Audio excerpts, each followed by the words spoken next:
And we're back at the Gfinity Arena. This is the Hearthstone Spring Masters. It's day 2, and we are in their final quarterfinal match. Neirea is going to be playing up against Zozus. And again, we have a match where it's a guy that's pretty well known versus a guy that came through the open qualifiers and isn't quite as, well known in that kind of high-level pro community that's going on here. So Neirea, this is a guy that doesn't need a ton of introduction. You've seen him around a lot.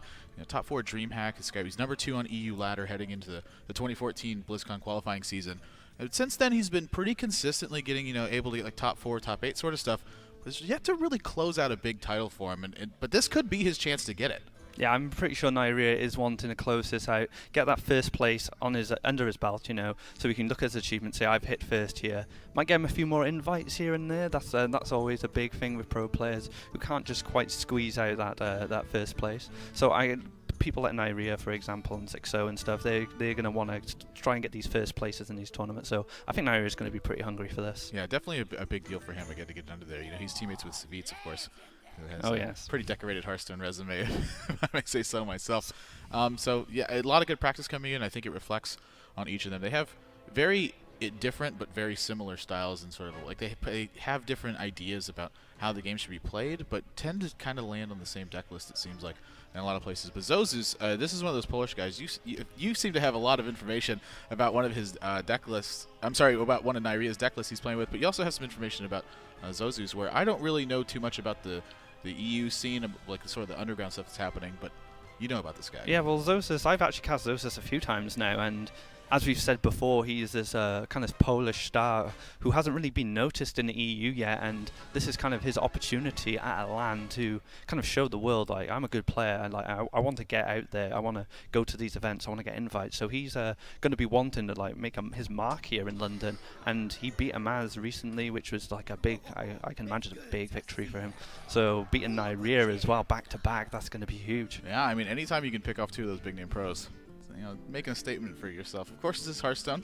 There can always be come from behind wins. There can always be big dominant shutouts. But it really comes down to the games and how they end up matching up. And of course, with Conquest, got to win a game with each one of those. I've been loving this format so far. So much diversity we've seen. Speaking of diversity, Zozus coming in with this Rogue Druid, and kind of his handlock is like a demon / handlock. It's like a Deem handlock.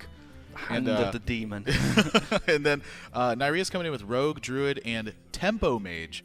And this is the deck that it really, really strikes me as interesting, because we've seen like Mech Mage stuff coming in. We saw Firebat was playing with Freeze Mage earlier. This Tempo Mage deck, we saw like something similar to it yesterday. It really wasn't having a strong performance. And sort of in previous tournaments I've seen, it hasn't been that great. But you seem to know a lot about this deck. Well, yeah, Tempo Mage has been quite popular on EU recently, and of course, like people on ladder like Crane from H2K, Pesty from H2K, they got top 20 legend last season with it. So it saw a lot of play on kind of the high-end ladder in the EU, and yeah, it's quite a popular deck. And the 2 EU players have brought it, no NA players, so maybe it's kind of an EU-specific deck. But we've actually got the game coming up now, and Zozus is opening with his Demon Handlock, and we're going to see a Druid, which, well, it's interesting because we don't know how the changes from the demon side of things on the handlock will make this matchup. Yeah, I would typically tend to say that back in the old days we always said that handlock really beat Druid badly. But sort of the way it's kind of evolved is, handlock doesn't have that giant burst it had at the end of the game. So as the game continues to get extended, it's really about who can leverage their board position more. Since Druid now has that burst and handlock typically doesn't, it can come down to card advantage battles and kind of grinding the other person out, and who can get the first big swing turn, but it doesn't always come down to that. And because of that, I would tend to think that Druid has a little bit of an advantage. But of course, like you mentioned, this isn't like a traditional handlock deck. He's got Void Color in here, he's got some high-end demons that are going on. Like, how much does this actually affect the matchup? Like something like Keeper of the Grove, for instance, it's almost always pointed at Twilight Drake, but in this matchup, how much merit is there to pointing at something like Void Caller? Exactly. Well, things like Mal'Ganis is quite a hard thing for the Druids to deal with without the tech cards like Big Game Hunter, for example. I mean, we know like Swipe and Wrath is quite limited in what it can destroy, so getting like an early Mal'Ganis with no Big Game Hunter and can be like a huge swing for Zozus. And even if he does decide to silence these Void Callers, these Twilight Drakes kind of roam free with 9 health, just trading into the Druid's minions. Yeah, I mean, you eventually just run out of efficient targets to this. But something that's cool about this turn, actually, is that this game was developed very slow, but he's got Void Caller into Void Caller. So I think one of his best draws right now would be something like a Big Demon. Yeah, exactly. But just Void Caller into Void Caller is already pretty good. I mean, you're getting 6 power and 8 health worth of stats for 4 mana. You're using 2 cards granted to do it, but I mean, he's got 9 cards in his hand, 10 cards in his hand right now. He's never going to cast all these cards in the next couple turns. So being able to generate every extra little bit, even if you are using it kind of inefficiently, I mean, cheating stuff out like that's always very good. We see that with cards like Innervate. Innervate helps you cheat stuff out even though it costs you extra cards. Yeah, and this is for trading here. He gets the Void Caller again, like you said, so he just gets a free 4-drop, which could potentially later on, if it stays around long enough, bring in even a bigger demon. So it's kind of emptying your hand for 0 mana with these big demon cards. And we see the Owl come out there, because Piloted Shredder, I think, has really helped Fast Druid with its board position, because it can just keep things on board to utilize for the combo. Wow, look at that play. What? Is he just calling him out? He's just like, you know what? I just don't think you have it. Yeah. I'm just going to attack it and see what happens. You just have nothing left. Is he hoping for... you know what? With the big game hunter in his hand, I would venture to say he's hoping for something like Mal'Ganis. Well, yeah, if he did, say, drop the Mal'Ganis from his hand, then it would have got Big Game Hunter straight away. And then, well, technically, Zozus lost 2 cards from his hand. That didn't really do anything. So he kind of lost a bit of hand advantage there. But maybe it was kind of lucky that there was no demons, like, say, for Mal'Ganis. I mean, Doomguard would have been pretty decent, actually. Yeah, I mean, Doomguard, I think, would have been his best demon. Something like Mal'Ganis actually would have backfired on him. But that's why I think Neirea's ended up making a play like that. So Mortal Coil's going to give him a few more options. I mean, it's kind of been back and forth with the card advantage. And it looks to me like Zozus is looking really good because he's going to be the first person to actually slam a Dr. Boom on the table here. And this turn 6, not very mighty. No, and the Belcher there challenges the Piloted Shredder directly. As we've seen, that's quite popular within decks these days, you know, having these Belchers to challenge the Shredders. But Dr. Boom's going to come out, I imagine. And with the thing with the Druid, they don't have an efficient board clear, like, say, an Equality Consecrate or a Shadow Flame or something like that. They have a very limited board clear, so this could be quite a problem. Yeah, Big Game Hunter's going to help keep this under wraps, and he's got a pretty resilient board in terms of fighting against the Boom bots, but I don't feel like he's necessarily comfortable not using Ancient Lore this turn. Like, obviously, he's very much looking forward to using Ancient Lore this turn, but when Dr. Boom gets played, it's like, are you not going to Big Game Hunter it on a board like this? I think the answer is yes, you are going to Big Game Hunter it on a board like this. It's a matter of how you go afterwards, though. So, like, running this Piloted Shredder into the Sludge Belcher first is... I actually really like this, because this is going to let him swipe the either Face or the Ancient Watcher. So where are these Boom bots going to go? He's really hoping they don't hit a Sludge Belcher for infinite and infinite.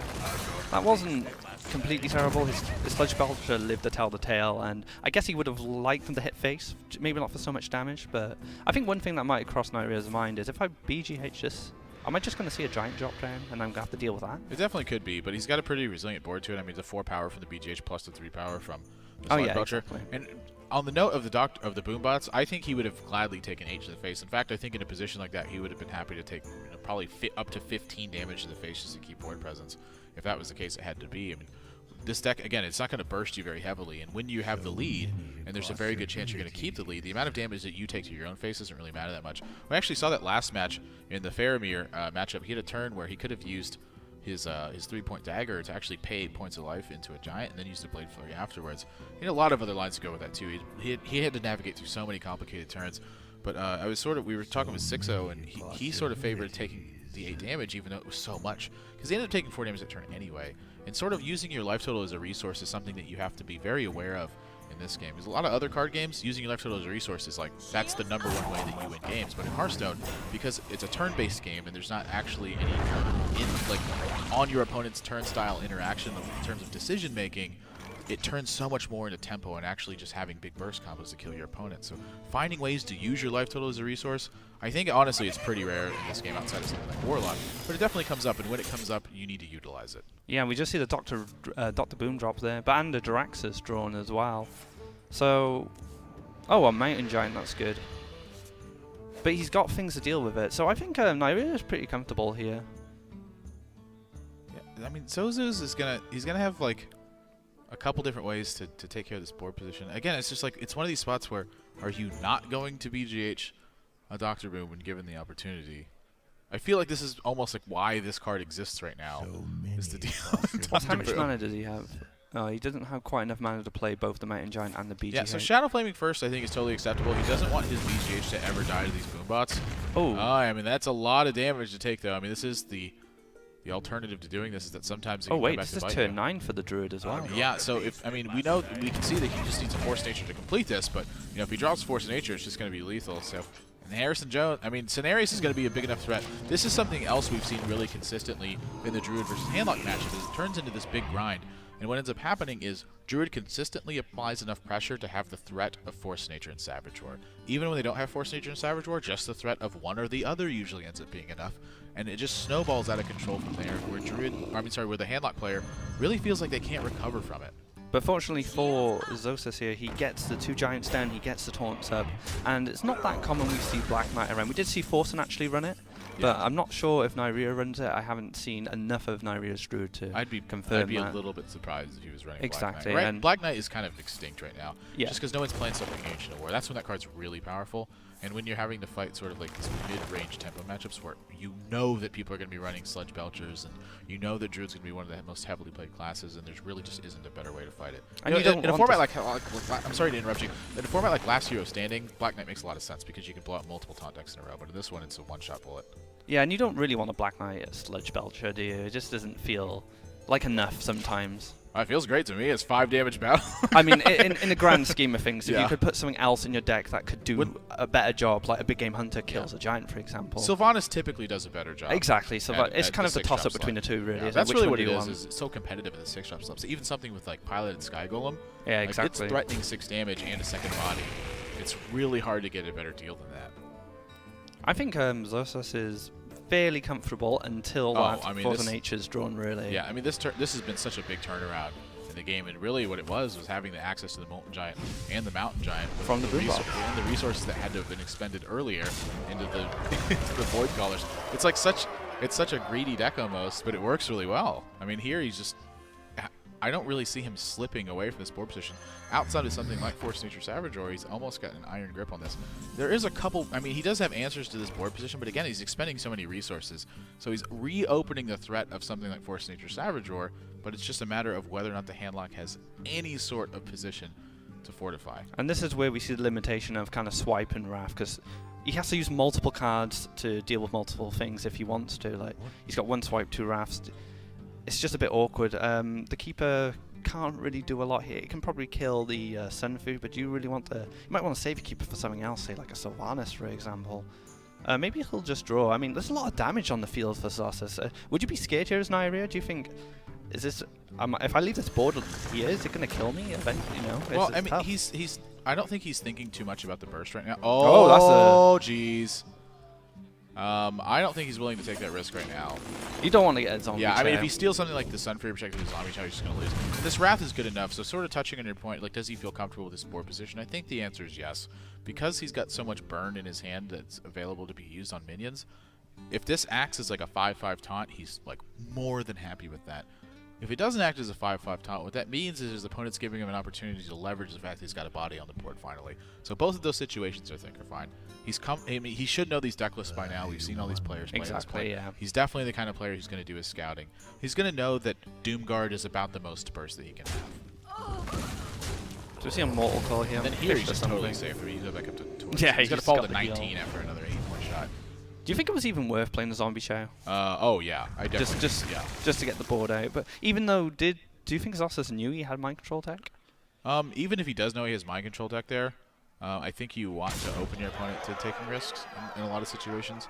So force them to play those tech cards on a less optimized board, and then if they do decide to play it, like, oh, great, so I can commit some more now. It's not only that, but sometimes they just won't draw them. And when they don't draw them, you oh my gosh, that was a huge draw. I mean, the Sylvanas was going to be bad enough, but when you couple that with the Molten Giant, this is, oh my gosh. These hands are getting cray. This is 16. He's facing down 23 damage right now, so he's got to do something about this board position. But what? Oh, this is tough. Do you fish for something with the Wild Growth, maybe? But what are you looking for? Yeah, that's the other thing, too, is I don't know if he can. Yeah, this is tough. I mean, Sludge Belcher would be great here. He's got to be wall off a little bit. He's got to consider the burst too, like how much damage his opponent had. Again, if he's accounting for something like Doomguard. Doomguard, exactly. Yeah, that can just come out of nowhere and swing. And if he's accounting for Doomguard, if he kills one of these giants, he's looking into 18 points of damage across the board. Wow. I don't know. Maybe it's just Keeper Swipe Wrath. All those resources to kill one giant. Because here's what happened. Like if you Keeper Swipe Wrath, like say this mountain giant, your opponent has to be worried about Force Nature Savage Roar. Yeah. So they're going to go to 10. They can heal up to 18. But that Keeper of the Grove with Force Nature Savage Roar will deal enough damage to kill you. So he actually has to attack the 2/4. And not only that, if he draws an Innovate. Yeah. Oh my gosh. Well, maybe he doesn't have to attack it. Maybe he doesn't have to attack it anymore. Is this lethal right now? This is 8, 13, 14, 15. Yeah, this is lethal damage. That's just the 2 points of damage he needed to actually end the game, too. So Zozus going to jump out to a 1-0 lead here. And these demons are doing work. They're working. Yeah, I mean, these greedy decks, man. When people are not playing hyper aggro decks, you can get away with playing all this sorts of stuff. And this is really where metagame adaptations are taken into account when you're building your deck. The slower your opponents are, the kind of slower that you can be in response to that until you feel like it's better to be going faster instead of slower. It's like a really weird mechanism. You kind of like, you want to be one step one way or the other, and you don't really know which until you have an idea of how the deck actually functions. So in this situation, I think being one step slower is a little bit better. So Zozus has lost his Demon Lock now. Well, he's won with it. That's good. He's got Druid and Rogue, two decks which are very good at kind of taking those wins out of nowhere because of their potential burst, because they have those abilities to kind of snowball out of control. So what do you think Neirea would pick here? He probably just wants to get a win on the table now. Yeah, I think if he wants to just get a win on the table, something like his Tempo Mage deck might be really good here. I imagine it's going to face up pretty good against a lot of these styles. I mean, I imagine Rogue and Druid are kind of two of the decks it really wants to target right now, since they're probably pretty popular. So seeing him queue that up wouldn't really surprise me. But again, we really haven't seen it perform that well so far. And it could just be the games that we've seen so far. But we're going to jump into this game too, and it is going to be Mage versus Rogue. And not too shabby of a hand for Zozus, but this hand from Neirea looks excellent right now. Oh, and well, the thing with this deck is it wants to get as much value as it can until it runs out of steam. Just like a Tempo deck. I mean, Tempo Rogue was kind of very similar back in the day.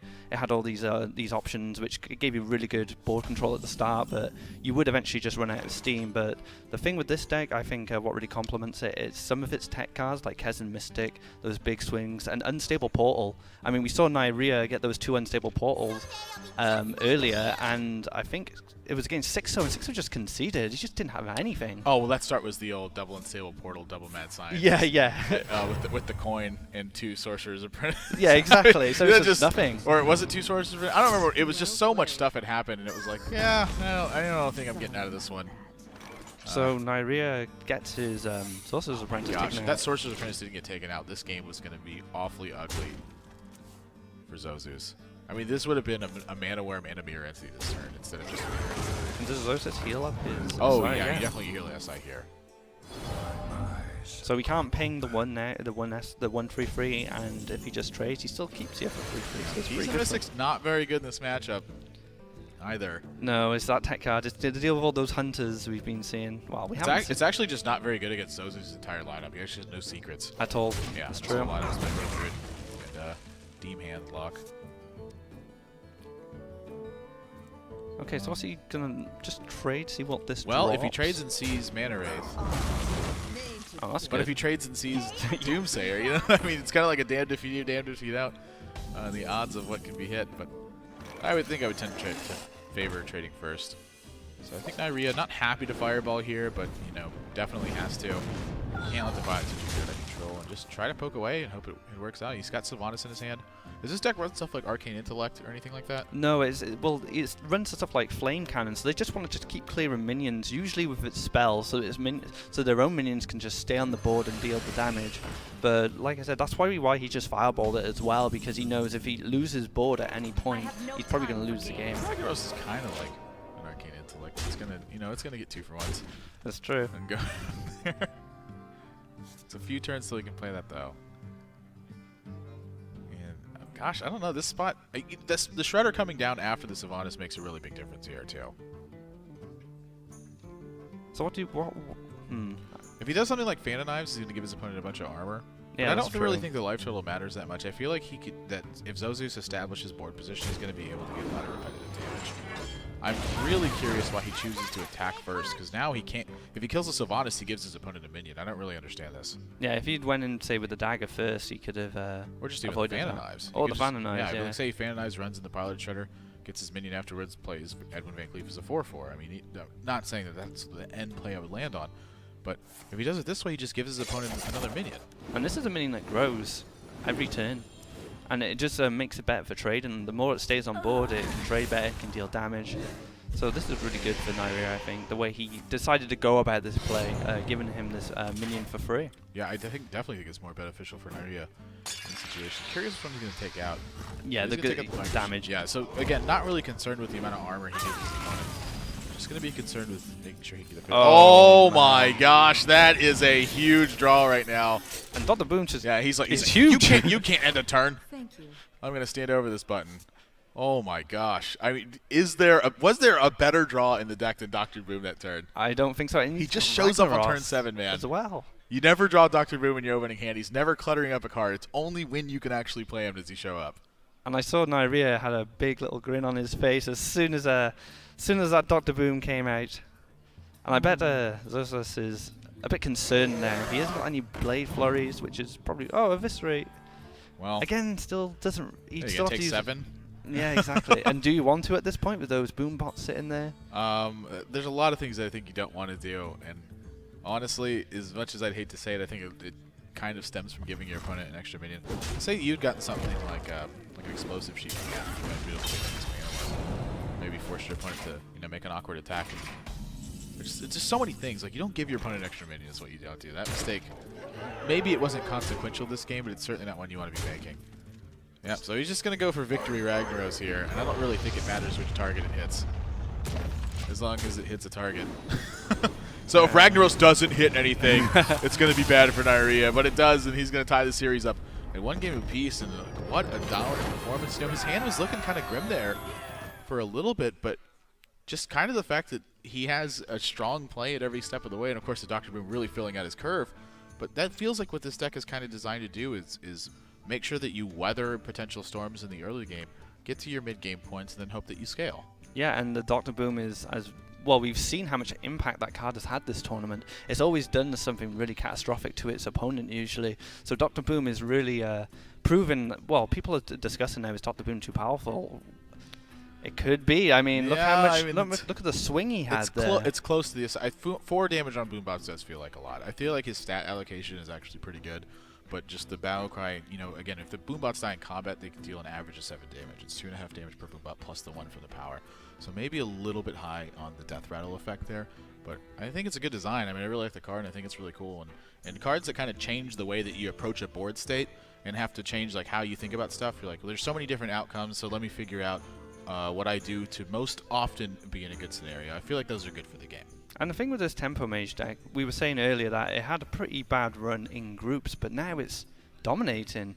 Sottle had a good game with it. Neirea had an excellent game against Sixo because he drew that crazy hand, and now he won again. So Tempo Mage is starting to actually shine now, which was a bit of concern for, say, for myself when I saw Sottle kind of struggling with it a little bit, but now I'm quite happy he's got it. Yeah, so game 3 is going to get underway here. And Rogue versus Rogue is what it's going to be. Keys to this matchup. I think Lothab obviously is a very big key to this, but something else that's really important is both being able to get a minion on the board and fight off your opponent's minions. But which one of those specifically do you think you want? Ultimately, you need the board to deal the burst, but of course Lothab stops the burst. So it's kind of, I think they're both in a situation now where they've got decent hands. Lothab, of course, stops out the spells, but Neirea's hand, he's got 2 Drakes, so he's got some more draw, he's got some healing, but he's also got a Pilot to Shredder, and that's just such a sticky minion. But this Van Cleef is going to challenge pretty much everything Neirea drops, so he hasn't got that Eviscerate to deal with it. This Van Cleef can actually clean up this Farseer pretty well if he wants to. But he gets the Deadly Poison, which is just excellent. Well, being able to get a minion on board, or stick a minion on board, and being able to clear your opponent's minions Kind of, you know, that's really a key to pretty much every single game. Yeah, that's true. But in this matchup, it's particularly tough because your minions aren't too big and your opponent has a lot of removal. And you just don't want Tinkers hitting any minion at all and swinging for 7-8 damage, because that's where all the damage comes from. Yeah. The big burst damage comes from for the rogue. So Neirea, I actually really like this play from him. This is really smart. If he plays something like Piloted Shredder, he knows he's opening his nose. Like to something like Blood Mage Backstab's going to hurt. You know, The Deadly Eviscerate's Poison gonna as hurt. well. You know, Eviscerate coming after, you know, the Deadly Poison Dagger can hurt. There's so many things that can really make that play come back to haunt him. So when you choose to take this 4 damage, it's like, you know what, it's been enough. Here's the extra 4 damage on the Edwin Van Cleef. You get part of my Tinker Sharpsword Oil. But he does end up with a 4-point dagger on the board. And when you're in Zozus' spot right now and you see that, Blade Flurry has to be on your mind. And not only that, we know that rogues minions are quite low on health when it comes to their stats. Like they're usually 4 and lower unless they're Violet Teachers or Loatheb. So if he decides to drop, say, I don't know, another Farseer, he can get cleaned up by the dagger easily if he wants to. But he also, if he keeps onto that dagger for next turn, it makes playing a Drake a lot worse as well, because he can just clean it up. So he decides to just use the dagger on the face here. Do you think he's taking just more of an aggressive stance now? Maybe he's just racing him. I'm pretty surprised by it. I think the reason he's doing that is because, again, he does want to race him. I think with a Loatheb in hand, he feels comfortable sort of initiating something. And with Loatheb and Tinkers, he could Loatheb, lock out the spells for next turn, and set up his own Tinker's Sharp Oil. Yeah, it really comes down to how Neirea can really put potential, or really put pressure on the board. So Neirea's probably deciding what he does with this Blood Mage Farmos. You know, it's rough. I mean, Do you fan of knives? Yeah, I mean, do you fan of knives here? I think you could make a really huge argument for it. The problem with it is that you're staring at a sprint in your hand. You're like, well, I really want a preparation to this. Oh my gosh. So Loatheb is an option, but you can't use the Tinkers then. The problem I see here with Loatheb is that when you get Loathebbed in response to this, you're gonna have a bad time. I mean, if he preps the Tinkers now, that's 1, and then he's got Eviscerate to clear the Drake. So that's... and he just has 2. Wow, that's a bit inefficient. Perhaps prep... I think you'd want to use the Tinkers here. here. Drake at all. I mean, he could just like preparation Tinker Sharpsword Oil and just put go 8 for point it. damage in his opponent's face, put 2 more with the SI7 Age, and his opponent's down to 9, and with the Eviscerate and then the other dagger, that's 8 more points of damage. You're looking at having to achieve 1 point of damage. I mean, you don't even necessarily have to SI. I mean, you could just prep the Tinker Sharpsword Oil, attack your opponent for that's going to be 8 more, and then 5 points to the face. With the that's a lot of That's damage. 13 damage, and your opponent's down to 6, and you have 4 points to the dagger and 2 points with the SI7 Age. I mean, there's so many different ways to do this, and it's a matter of which one's going to be best. I still feel like Loatheb is going to offer you a lot of shutout potential here, but he's got a lot of different lines of play that offer him a great position, and I think it's just a matter of which one you feel most comfortable with. So he decides to leave the Drake alive. He did have the option to clear it, but I guess he just wants that burst, like you said, because he has so much burst in his hand right now. He just wants to kind of close out this game as fast as possible. Neirea does not have an efficient way to kill this Loatheb either, by the way. So this is likely to be a game over to Zozus, just based on the amount of pressure he's creating. Yep, and that Loatheb stays alive, shuts out Neirea's spells, and Zozus should be able to finish Neirea off with all these spells. I don't think it's going to kill him quite this turn. So he's got 6 from the Tinker Sharpsword Oil. He's got 5 from Loatheb. It's 11. He's got 1 from his dagger. It's 12. He's got 4 from Eviscerate. That's 16. That's 18. Does he have enough mana to do that now? So it's 1 for mana for the Tinker Sharpsword Oil, 2 for... Yeah, it looks like lethal to me. And that's definitely what he was counting up. And if we did our math about the same speed that he did, that means it's going to be lethal. And he's doming and everything with it, so I'm going to guess that now it's done here. And it definitely is. The Eviscerate and SI7 agent is going to give Zozus a 2-1 lead. And heavy pressure really being the difference in this game. I mean, this is 19 points of damage that got dealt basically over the course of 2 turns. With a deck that was thought to really not have that much burst, as much as it did just sort of consistent and heavy minions at every step of the way.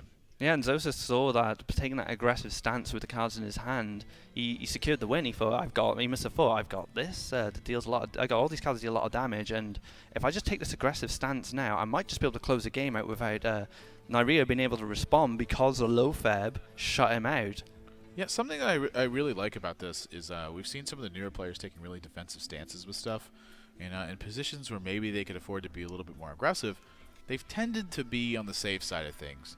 But Zozus is like, you know what? I have to actually kill my opponent, and if I don't kill my opponent now, when am I going to kill them? Because I'm just going to have to draw more damage to actually kill them. So he's been relatively safe, and maybe he's been a little bit more safe than the others have, but I like the fact that he's taking the aggressive positions and really putting the test to his opponents. Yeah, he's taking initiative on what he needs to do to win the game, and I think that's what kind of separates the really good players from, say, the mediocre to players, is that being able to make those decisions like, can I just win if I just be aggressive? Can he respond? Yeah. So, yeah, I think Zozus is just playing so well right now. Risk versus reward assessment is definitely a huge part. Stuff like cards where you're going to weigh, how many cards do I have to draw that do a certain thing? What do I do if my opponent has this? What do I do if he has that? And Lotheb, I think, was probably the safer way to do what he did. Yeah, exactly. And that's what he was happy about. This is actually game number 4. Zozus has a 2-1 lead. For you to see a teammate do good, but when it comes down to that 1v1 spot, you definitely want to beat them. Not only that, there's a bunch of pride on the line and a lot of bragging rights kind of going around with that sort of stuff. But yeah, I mean, throwing curveballs I feel like it means so much more in Conquest than it did in last Hero Standing, and I seem to say it over and over again every time I do another one of these events, is that you just see such a much more diverse pool of cards, in addition to seeing a much more diverse pool of decks, simply because you can't just have like one strategy that you're a master at and that you 3-0 people with so often that you can kind of have 2 decks that maybe you're not so good with them. And this is why I think Blizzard's done such a fantastic job with this format, because it does create these original lineups, like you said, and we kind of steer away from the counterpick kind of strategy that came with kind of your winner stays on kind of format. But yeah, I'm really happy with Conquest and how it's kind of developing. We've kind of seen these new strategies from Chucky, for example, but we're also seeing these original decks. But yeah, the game has come up. We're going to see the same decks go in, so we're going to see Rogue versus the Druid, and yeah, we should have that for you shortly. Yeah, so this game is going to be coming up. Going to get word from the admins soon about what the decision on the last game was and what exactly happened for you guys. But in the meantime, we got ourselves a Druid versus Rogue game. And Neirea, of course, going to be playing his Rogue again. And, I mean, Zozus, he's on match point, man. He's got 2 chances to win with 1 deck. Yeah, he's on fire right now, and he's probably going to want to just close this game out and take his win, and he's going to be so happy. And it's going to be a big moment for him, I think, in his esports career. So yeah, we've got a Violet Teacher coming out now. And yeah, this is a good development for Neirea. Now it can test the board. The 5 health's really good as well, because obviously it can't be just swiped off the board. But Zozus' hand is looking pretty decent, actually. He's got that Belcher, which is a nice sticky minion, which can be a bit of trouble. It can cause Oil Rogue a bit of trouble if they haven't got that sap on hand. Yeah, I don't really know which one of these is better here. I mean, I think there's a really good argument for something like Sludge Belcher, but something as simple as like Backstab Poison can really suddenly turn that around. And the other thing too is that it's like he doesn't want to play the Druid of the Claw because I don't think he really wants to commit to something again that could just be so easily killed. Yeah. I mean, Sludge Belcher leaves that token, it just leaves him a bit of protection. And it's not only that, but he's looking at the Violet Teacher and he's like, can I let this get out of control right now? Like, there's so much on his plate that he has to deal with. And frankly, I don't know which direction I would go when having to choose this. And we don't see a swipe as well, so if he does decide to leave this Violet Teacher alone and it starts developing a lot of tokens, it could cause a bit of a problem for Zozus here. So what he's probably weighing up in his mind while this rope is going down, what do I do about this Violet Teacher? I mean, this is a really tough turn. There's really no question about it. I don't mind this at all. Like if he silences it and just leaves a 3/5 body there, he's still going to be able to get value out of the fact that he's got a 3/5 body on the board for 4 mana. Like, the silence is killing future 1/1s. Not really that big of a deal. It's important to not have those happen, but still, just leaving the 3/5 body there makes a big difference. So to see him trade in the Shade, I don't think it's that big of a loss, because something that he's going to have to account for in the future anyways, Blade Flurries. And the last thing you want to do is have a Shade on the board and have it get swept in a Blade Flurry before it gets any value. Yeah, that's really disappointing for a Druid player if he has that Shade building up and then all of a sudden it just gets destroyed by the Blade Flurry and you got no damage out of it or no trade. So he probably took that risk assessment.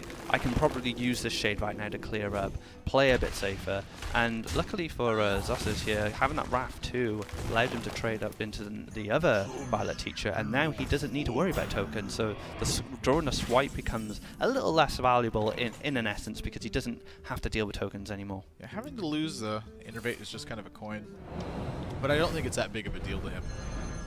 At the end of the day, I think he's just totally fine with it. I think again with the sap here as well for Zozus, I think he'd be reasonably happy with that because that sap may have played a bigger role later when Neirea is trying to deal that burst damage, where he's trying to get that weapon through. But we do know that Neirea does have a Blade Flurry, so maybe it won't matter to Neirea so much. So yeah, Neirea's got like a really interesting hand here because sap is an alright play there.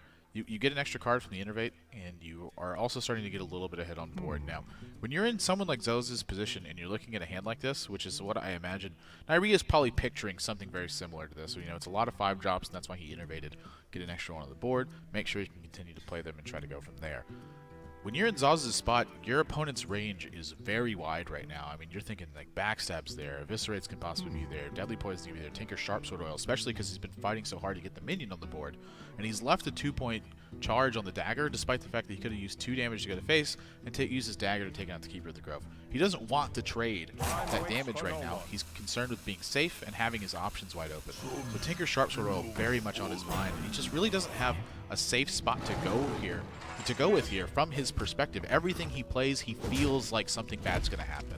And we've already seen the sap just to deal with it, which kind of slowed down his play a little bit. And like you said, he does have these options in his hand, say an Eviscerate, he has the Deadly Poison, and he's going to just clean up this Belcher really easily. Not only that, but he can start to play the grind him out game because he's got the copy of Sprint in his hand. And he had this sort of when he went into this mindset. So it's just a matter of time, I feel like, until this game gets cracked wide open. Like one way or the other, either Zozus is going to draw something like Ancient Lore or Dr. Boom, and there's going to be a lot of pressure on Neirea, or Neirea is going to be able to sprint on a relatively safe turn and then have so many options available to him that there's really nothing that Zozus can do about it. Yeah, the sprint's going to be huge, and I think Neirea will get the opportunity to sprint here because he's probably just going to drop either the Druid of the Claw or the Shredder down, and this will just give him an opportunity to sprint because he does have that Deadly Poison and he does have the SI7 to deal with anything that Zozus decides to play.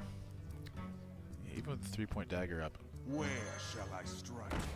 So Yeah, I actually really don't mind charging. I do kind of.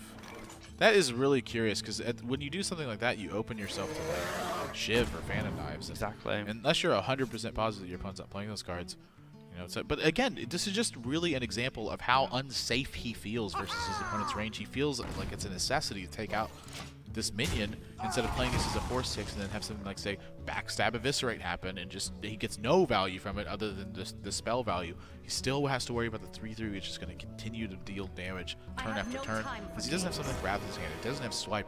His next turn would just be Piloted Shredder. And again, this is just such a big indicator of how he feels moving forward, and I really can't blame him. Yeah, I think he was hoping that Neirea would have used his free damage on the dagger to kill the Druid of the Claw there, but it didn't end up that way, and Neirea gets a good ball clear, Sylvanas gets no value, and he just drops another Drake, so he just keeps dominating the board. The value that Sylvanas really gets there is that it forces your opponent to use things relatively inefficiently. That's really the major story there. Well, I mean, I think this is probably about the best turn you're going to be able to draw Wild Growth at this point, because when you have like 6 and 7 mana cards in your hand, that's becomes really excellent for awful. him. Yeah, and that's definitely a big deal. Excess mana doesn't want to get out of here. Get out of here, excess mana. Nobody likes you. Gosh, and he keeps picking up really good cards, but he keeps picking up like one card that isn't so useful as well. So the digging paramount in this matchup. Are we going to see a good sprint here? Yeah, this is kind of. Oh my gosh, there's an S. Oh my gosh, what an insane sprint!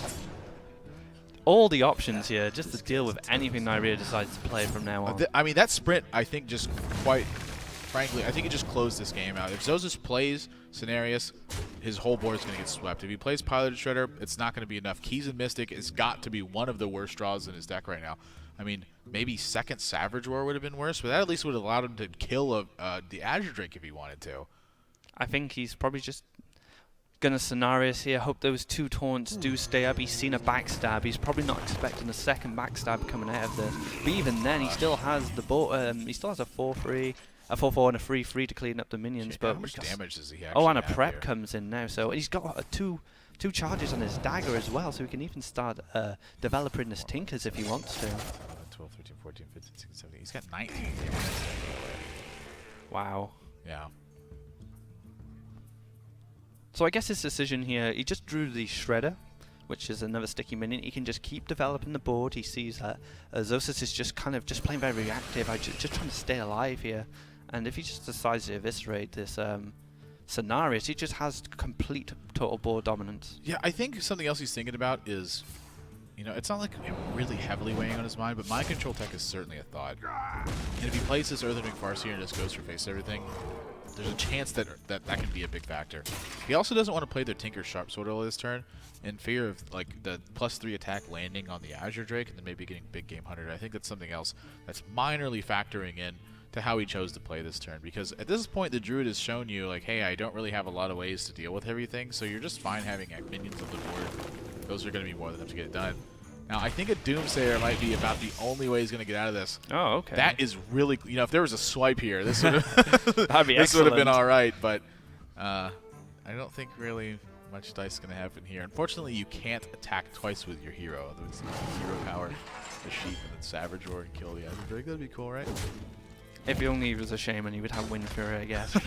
But not only that, I think this is very strong for Neirea now, and yeah. he's hidden, like you said, he hid that Tinkers for this turn because it's more a surprise then, isn't it? Oh, and even I think even Zozus even knows now. Yeah, I mean he well played. Yeah, he threw out the You're well gonna played pretty early there, and that's going to pretty much do it for this one. Neirea going to tie this up at 2 games apiece. We suddenly have another series on our hand, boys. In a final game, the ultimate test of skill that I'm sure every professional player loves to play, Druid versus Druid, is going to be Game 5. Oh, the Druid Mirror, that can be a tough match, because if you just draw the wrong cards and your opponent's just curving out perfectly, you just know straight away it's gone. It can have quite a luck factor involved based on what you draw. Yeah, Druid is like, it's kind of a safe deck, and when I say that it's a safe deck, what I really mean is that its percentages with every matchup are really close, and it's because it has a very, very high level of power, but it also has a pretty high level of inconsistency. The way that they've been built lately, it's just like the power draws that you have involve Interfate. They involve Wild Growth, and then they involve pretty much hitting every drop at every step of the way. When you do things like that, you have a really big win rate, but when you don't do that, you have a significantly smaller win rate. And so that's what I feel like makes it so peculiar to play against, is that a lot of times I feel like you kind of are just kind of going for Wild Growth and Innervate and then trying to power out stuff. And really, Piloted Shredder's been a really large attributing factor to that, as well as Dr. Boom, because you have these threats that are just so hard to deal with, where before it was about kind of, going one way or the other and finding out, do you need to be drawing cards, do you need to be aggressive, do you need to be defensive? Those things used to be the case, and now with Druid, you're kind of just trying to be aggressive all the time. Yeah, and it's drawing those cards, like you said, like Wild Growth, Innovate, and Piloted Shredder, which will make the big difference, because they'll curve faster, their minions will stay on the field longer, and that's all you're trying to do. Keep these minions on the board, draw those cards, get that Savage Roar combo, and just win. Yeah, Savage Roar combo really maybe a tad much. I think I still like to see Savage Roar be bumped up to the 4-mana mark. Yeah, I think maybe, yeah. Maybe not the hero getting +2 attacks. I think there's a lot of ways this card could be a little bit more fair than this, but 3 mana for 8 damage on so many different board positions. But think about how long it's been around now, how used to it we are as players and casters, for example. It doesn't seem that Blizzard have any intention of doing anything with it at the moment. Yeah, I mean, maybe it's just now we don't have the actual access to the numbers. Maybe we're victims of selective memory, like so many of us are.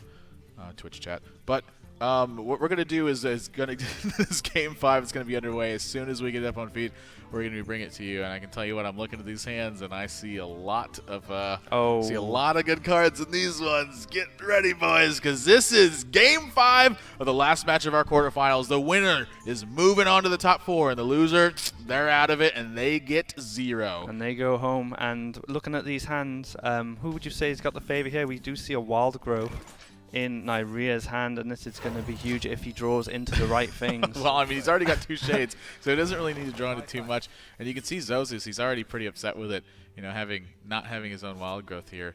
But the shade in that, he's got the shade coming up on turn 3. He must be a little bit happy about that. At least he's not taking not Growth, for instance, say you don't draw it on turn 2, where obviously it's at its highest, rate of power, and you start drawing it on turn 5 and turn 6 when you really need to be hitting those drops and trying to get into your late game point.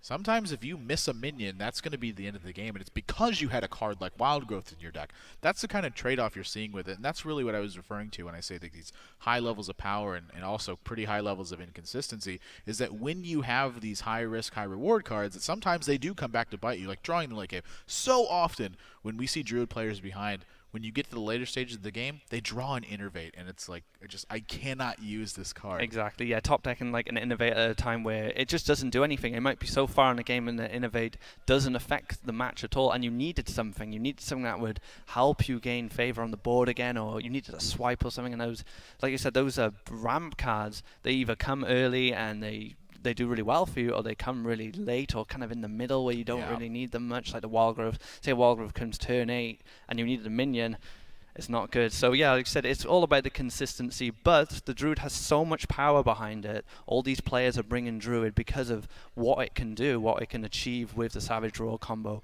with the minions it plays. I mean, yeah, there's really no doubt about the fact that, again, it can just have all that raw power, but what I just want to see, like, one of those games where like nobody draws Wild Growth, nobody draws an Innervate.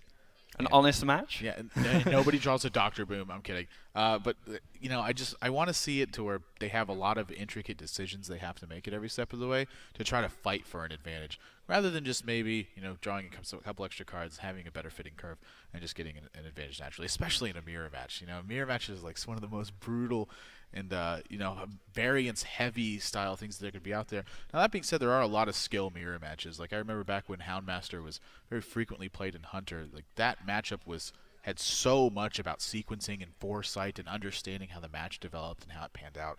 Like I knew players that were getting like 80% win rates in their Hunter mirrors, and I'm kind of watching them and playing against them. And I was like, what in the world's what's going on here?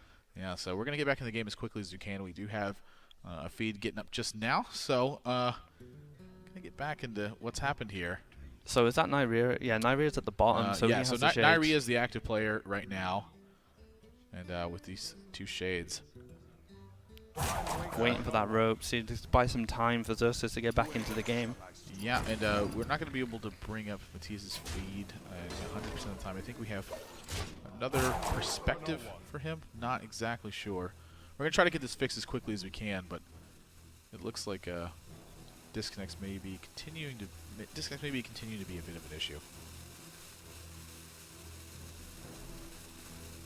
So he's just roping here, unfortunately. Yeah, I think so this is going to be a rematch. Yeah, it's going to end up being just some continued connectivity issues. And since I don't really know what the policy, we're going to wait for the word on the admin in the meantime, try to figure out how to get this fixed for you guys. So just hang tight with us again.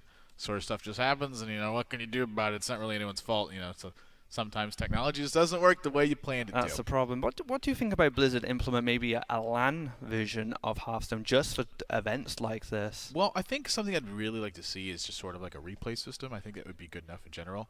You look at other games and you kind of think of how professional stuff is done. StarCraft has a replay system. I'm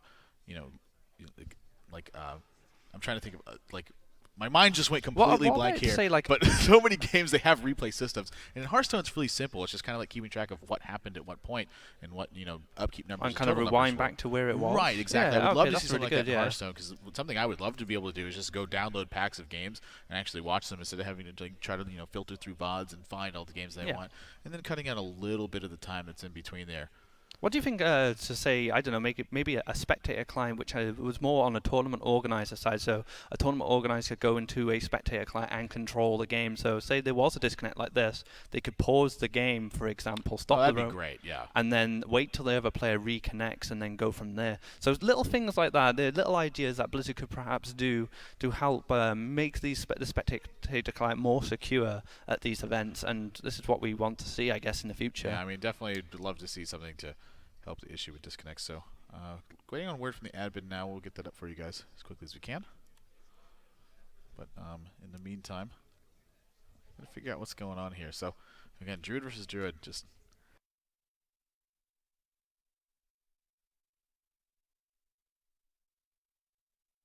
you see the Druids have. We can theorize as much as we want, but at the end of the day, it will always come down to, like you said, these situations where we get Wild Growth, Innovate, 2 curves out faster, stuff like that. But the one thing that may tip things in one Druid's favour is the tech cards, because we're seeing a lot of Harrison Jones, we're seeing a lot of Kez and Mystics, Mind Control techs in these Druid decks. So obviously these Druid decks with these cards in mind are not designed to fight Druid Mirrors, they're designed to fight other decks. Yeah, I mean, that's a really big point, too, is kind of like which silver bullets you choose to play. Like, a lot of times, the player who's choosing to play something like a Harrison Jones or a Keys and Mystic might have a less of an advantage against someone who's going to play something else. But it looks like we're going to have the game up again, so, maybe third time's a charm here. But Game 5 is about to get underway here. Again, Neirea versus Zozus. It's match point for both of them. Winner moves on to top 4, guarantees himself some prize money, and the loser Just goes home. Sorry, have fun on your way. And look what has happened. Did I curse this game? Zozus opens with the Wild Growth this time. But Neirea, he does have the Shade, he does have the Piloted Shredder and the Coin, so he does have options. But Neirea's not looking happy. Yeah, Savage Roar, kind of a dead draw at this point. And yeah, Neirea, I mean, understandably frustrating. Again, just, what can you do? This is the nature of some of these things. With a hand like this, I think I'd actually prefer to see Neirea be a lot more aggressive here and kind of take his time here. He could coin the Shade. And not that it's a big deal, but he could play Big Game Hunter after that into Pilot Shredder into his 5-drop. And not that you really want to play Big Game Hunter because it's a 4-2. Oh yeah, great minion. But he does need to get something going. He did get Wild Growth, and so he is fighting from behind the entire time, and he has to make that advantage up somewhere. So we're going to see the Shade here, but I think Neirea should be a little bit happy with having the Coin now, because he does have more options for turn 4. He can get the Shredder if he decides to do that, but he also has a Drake and his own Druid of the Claw. But the Sludge Belcher does make things a little awkward. Yeah, this is Innovate. Yeah, That's a good card. Maybe we can get something going here. But again, just like, what exactly does he do here to catch back up? I mean, just, this something like Druid of the Claw in taunt mode used to be a really big risk in this matchup because almost every single Druid went Black Knight. But again, at this point, it's like that card's become almost extinct.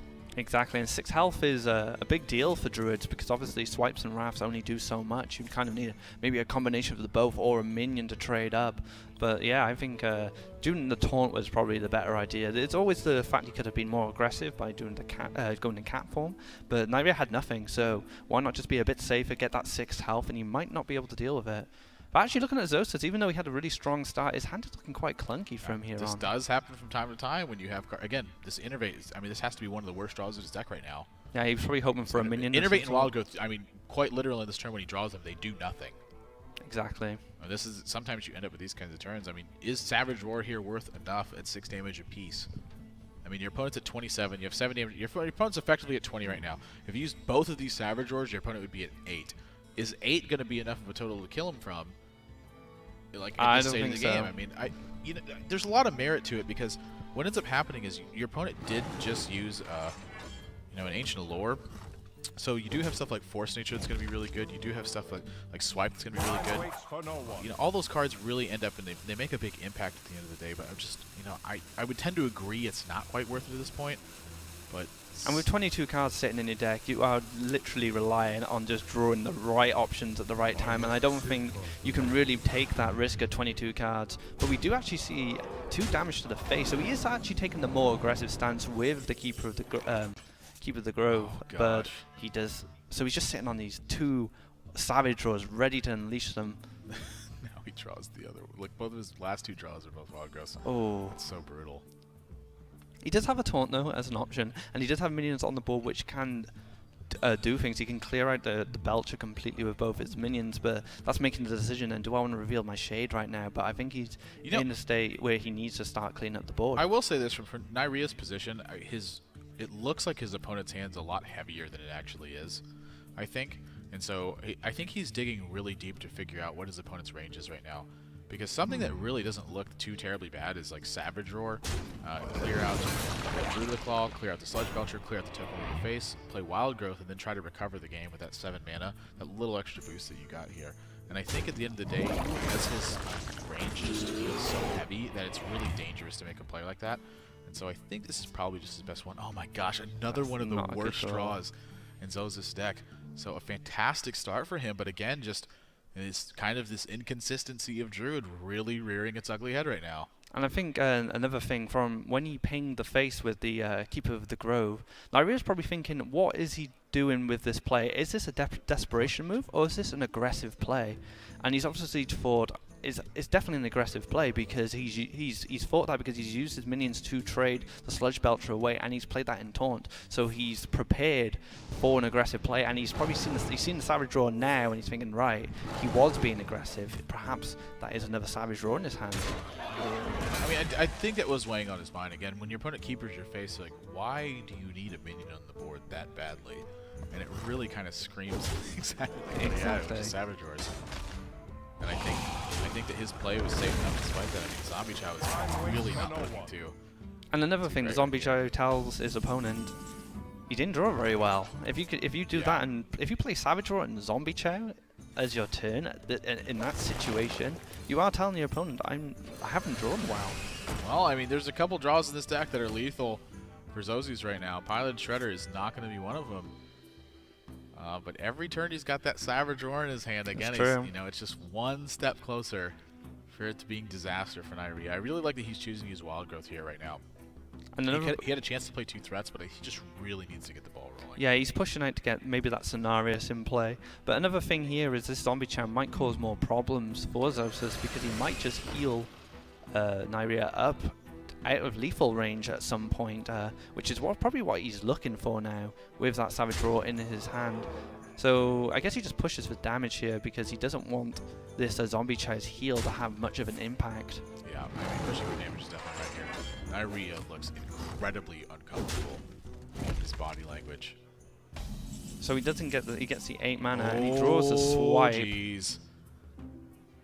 Wow, he's just 1 mana off of that being so incredibly crucial right now. How do you divide this up? He must be thinking now, I can't use my health as a resource here, like the hero power. Oh, absolutely not. So he can't swipe the Shredder, for example, or he can't swipe the Zombie. He's going to have to use his own Shredder to do some work here. Maybe trade into that Taunt minion first. It's a tough turn. I'm not quite sure what you do, but Neirea is an excellent player. He's probably got some things in mind. Yeah, I think you got to swipe the Shredder, honestly. Maybe he does have to use his own life. Oh my gosh, excellent. Ancient Watcher.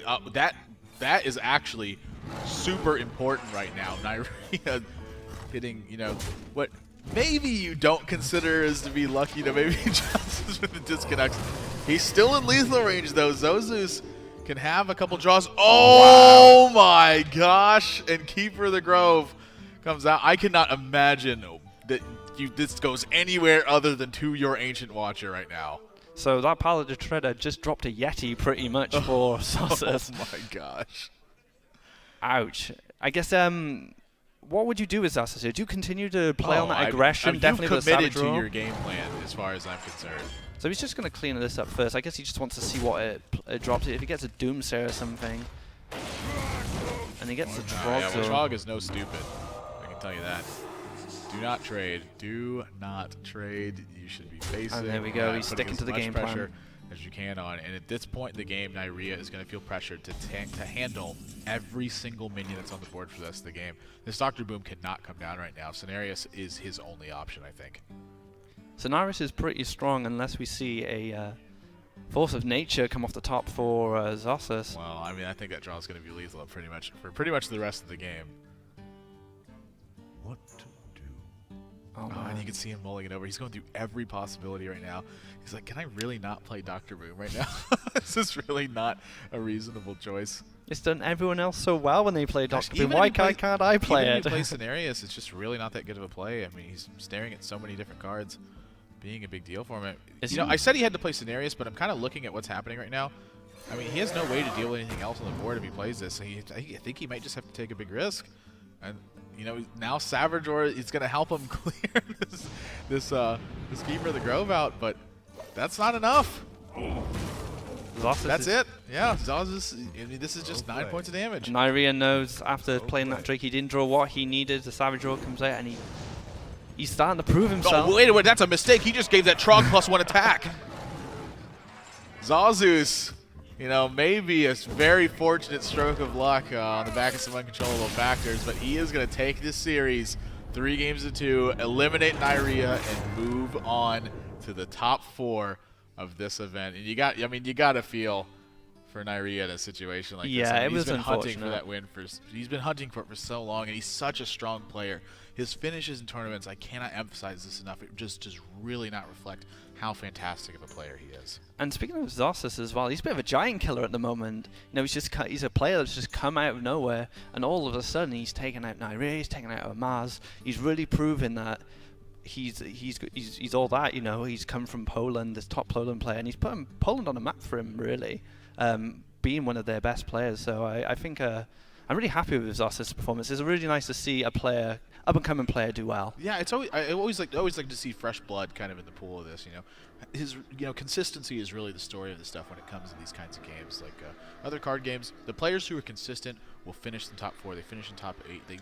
They put up strong stuff a lot. If you want to take a look at the brackets real quick while I'm making this point, Neirea is one of those guys. I mean, he doesn't have a big win, but he has a lot of consistent finishes, and he always is placing really well. He's very high on ladder all the time. Just, really great stuff. So Zozus, this could be the start of something big, though. If he continue to put up big finishes, that really speaks a lot for the kind of person he is. We've seen 4 matches so far today. Firebat moved on, Naaman moved on, Sottle moved on, and Zozus moved on. So 2 of the open bracket qualifiers will be playing in the bottom half. So we'll have at least one of them in the grand finals. And Firebat versus Naaman, the world champion, versus someone who I would consider one of the best unknown players that is out there in the scene right now. He was number 1 and number 2 in EU respectively in the first 2 seasons of the 2015 qualifiers for BlizzCon. And as far as I can tell, I think he's number 3 on EU right now. And let me tell you what, this guy is something special. When you watch him play, he's just got great stuff, great sense for the game, and awesome decks that are built. We're going to be going to a quick break, but before we do that, we want to hear your predictions, your feedbacks, or any comments if you have anything like that. You can tweet at Gfinity using the hashtag GFinHS. And don't go anywhere, though. The top 4 of the Gfinity Arena Spring Masters event, number 1, is coming up after this, and you aren't going to want to miss it. $7,000 is up for grabs.